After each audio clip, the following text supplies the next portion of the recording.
Good evening, everyone, and welcome back to the GSMC Hockey Podcast, presented by the GSMC Sports Network. I'm your host, Garrison McDaniel, and we have a great show for you guys today where we'll be talking more free agency, of course. I mean, this is the time in the NHL or the hockey calendar where free agency is finally coming to an end, so this is probably the last I could milk the cow, I guess. But the first two segments will be me grading teams from both are grading every team in the NHL. So the first segment will be me grading the Eastern Conference, and then the second one will be Western Conference on how they did in free agency, kind of similarly to how I did for the draft.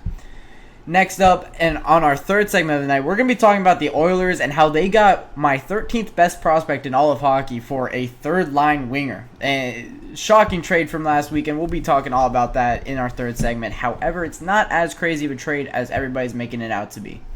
Our fourth segment, we'll be talking about the Buffalo Sabres, giving you my season preview on them as we're just following down the line. This is the third team in my series now that I'm going to do all 32 NHL teams. This is number 3, the Buffalo Sabres. And then our fifth and final segment of the night, we'll be ending it off by talking about a list of guys that filed for arbitration over the weekend / last week during the 4th of July holiday weekend. So we'll be talking all about that and who did not file for arbitration, as that tells us a lot about what teams are, where they're at with their re-signing of free agents. So, without further ado, we're going to get into all that. But before we do get into all that, as always, if you want to become an even bigger part of the show, help support the creators here at the GSMC Sports Network more than you guys already do just by watching. You could use the tips and donations link at the GSMCpodcast.net. It does go a long way helping out the creators here. You could also ask a question that'll show up across the screen here. I get to read it out loud live, and it adds a little bit more interaction to the podcast here. So without further ado, we're gonna get right into this one. Eastern Conference grades here, and as the first one suggests, it's the Boston Bruins, and they got a B+. So they got a B+ because of, well, July 1st, they went out and got two of the bigger guys on the board. They went out and got Ilya Lindholm and Nikita Zadorov. A center that could plug in their second-line center hole that they need to be plugged, and a defenseman that could really help in their top 4 of their defense. They got a B+ because the term on these contracts are a little bit scary. Granted, it is a good free agency period for the Bruins. They want to win now. They want to keep winning. I mean, they've been winning for as long as I can remember, but they want to keep it that way. And I think that they did that, and I think that they achieved their goals. I don't think that they pushed the needle for this team anymore. I think for how difficult the Atlantic is going to be to win next season, and in the Eastern Conference, how difficult it's going to be to compete in next season, I don't think the Boston Bruins did enough. I don't like Nikita Zadorov's 6-year contract, and I really don't like Ilya Lindholm 7.75 for 7 years, especially with what we saw in the second half of the year in Vancouver. That's not a near $8 million player. What we saw. I do expect him to bounce back, and I do like Nikita Zadorov as a player. However, I still have questions on him that I want to, be answered before I give it an A, like a lot of people are. I'm a little bit more down on this than others. However, it's still a good free agency. Next up, we're talking about the Buffalo Sabres. Let me pull up what they did here. They went out and didn't add anybody major, and that's why it is a C. Let's just go through the list here. Felix Sandstrom, Jason Zucker, Sam Lafferty, Nicholas Obkubel, Jacob Bryson, Dennis Gilbert, Mason Jobst, Jack Rathbone, Josh Dunn, Brett Murray, James Reimer, Colton Pullman, Henry Yoki Harju.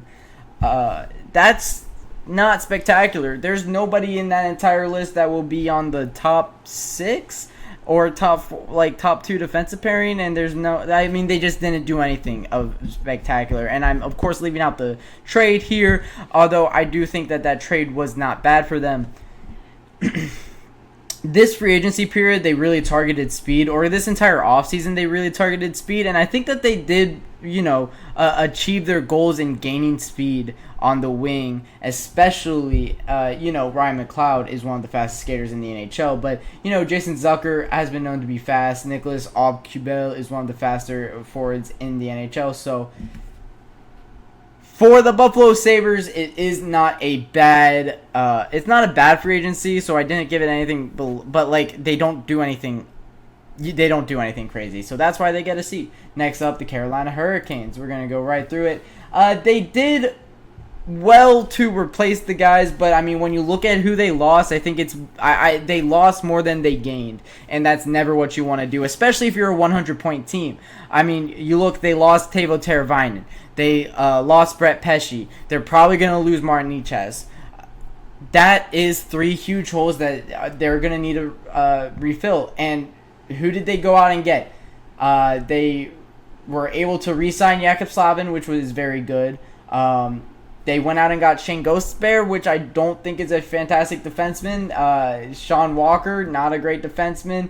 Jordan Martinook, not a great forward. Eric Robinson, not a great forward. Tyson Jost, probably more of an AHL forward at this point in his career. And Jack Roslovic, who hasn't shown me anything in his career that he can be consistent enough to replace, a guy like Teuvo Teravainen. To me, this really screams out we're trying to replace these guys in the aggregate, and I'm just worried for them that you can't replace those guys in the aggregate. That's why they get a D+. I think that they lost more than they gained, and that's never what you want to see from a free agency period. Next up, the Columbus Blue Jackets. They really didn't do anything either, but they did get a first-line center, so, I mean, that's more than they've done in the past. So they get a B-. They didn't lose anybody really they didn't lose anybody in free agency. Besides like Adam Bachfist and Jake Bean, who I think they bought out both of them. You're going to lose Patrick Laine eventually, but that's not through free agency. So they gained Sean Monahan, didn't really lose anybody. They also gained Jack Johnson, who is a former Columbus Blue Jackets for like 6 years. He knows what it takes to win in Columbus. He was a part of a lot of winning teams there. So I think adding that veteran presence is pretty good for them. I think it wasn't that bad. The Detroit Red Wings, B-. Vladimir Tarasenko was a fantastic signing. I really liked what that looked like. You also got rid of Shane Gostisbehere, who I thought was a negative on their team last season. They also signed Jack Campbell to a very team-friendly contract. I mean, 1 year, $775 is pretty great for him. They, of course, re-signed Patrick Kane, which was very good. So they don't lose anybody yet. They do have 3 RFAs out. They have Joe Veleno, who filed for arbitration. We'll be talking about him in the 5th segment. They still have to re-sign Mo Seider and Lucas Raymond, but I don't think that'll be a problem. And this Red Wings team should be good. They get a B-. It's very similar to what Columbus did. Next up, Florida Panthers. They get a B. I think that they lost more than they gained. But the difference between the Hurricanes and the Panthers is the Panthers are Stanley Cup champions, and as reigning Stanley Cup champions, you're gonna lose players, right? There was players that are gonna be up that they're, what their market value is gonna be the highest it's been in their career because they just won a Stanley Cup, right? So Brandon Montour, you were always gonna lose, Brandon Montour. They also lost Dmitry Kulikov, I believe, which you can afford to lose. But what they didn't lose was Sam Reinhart, who was everybody's biggest free agent on the board. He resigns. You also are able to re-sign Anton Lundell. You're also able to get some good pieces like Jesper Bachfist, I really like, on the team. And just all around, I think it's a pretty solid free agency period for the Panthers. I think this team looks good, ready to compete next season. I don't think that they lost enough to say that they're not going to compete. I mean, you lose Kalak Pozo, you lose Vladimir Tarasenko, but those were depth pieces that you got at the deadline anyways, that you are willing to lose. So it's pretty good for the Florida Panthers. I think that they're going to be very much competing in the Atlantic next season. Next up, the Montreal Canadiens. They went out and didn't really do anything in free agency. That's why they get a C. they didn't sign anybody besides re-signing Yaroslav Slavkovsky. But they get a C because they re-signed Yaroslav Slavkovsky. Everybody thinks it's a very great deal. I'm still speculative of it, but I'll go with the jury on this one. Next up, the New Jersey Devils, they get an A. They get an A because I love Brett Pesce. I think he's a fantastic defenseman. They got him 6 years, $5.5 million a year. I think that's fantastic.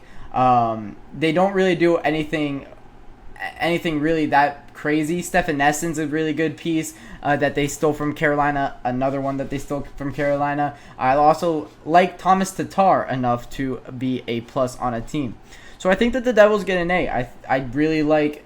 I like Brett Pesce, Brendan Dillon, Stefan Nelson. I think is very solid too.